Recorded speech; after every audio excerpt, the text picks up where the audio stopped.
Paano nga ba mag-save ng mga video from Facebook to gallery? Please watch po.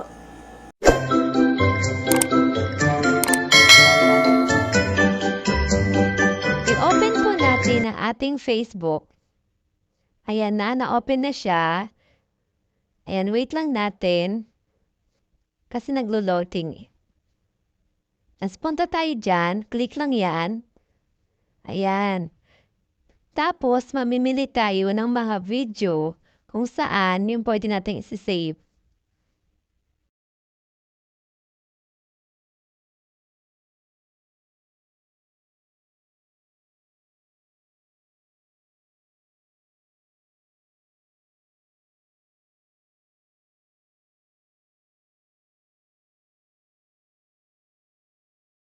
Pindutin po yung tatlong tuldok.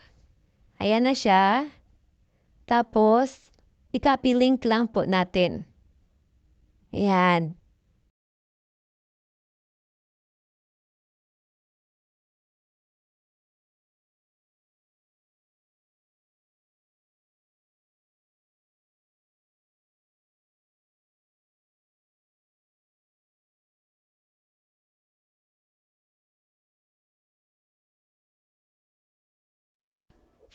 Hanapin natin ang Chrome. Ayan yung Chrome. Ayan na. Facebook.com ang ilalagay natin. Ayan. Okay.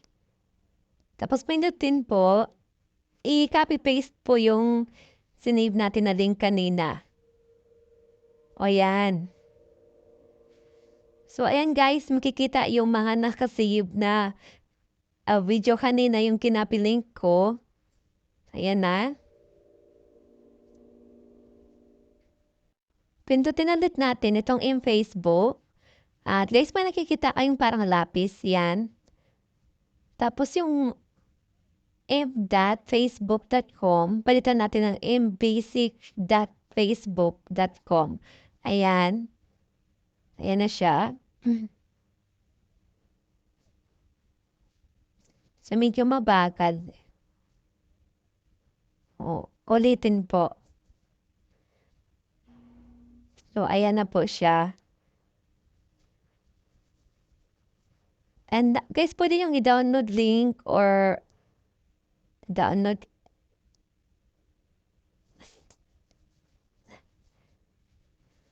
So, ayan. Guys, may nakikita kayong tatlong tuldok. Click mo lang, tapos yan, download. Click mo yung download.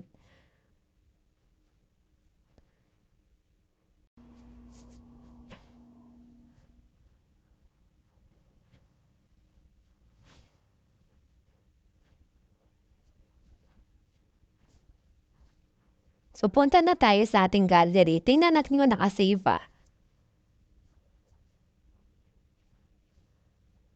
So, ayan na. So, ayan na po siya, nakasave na. So, yun lang po. Thank you!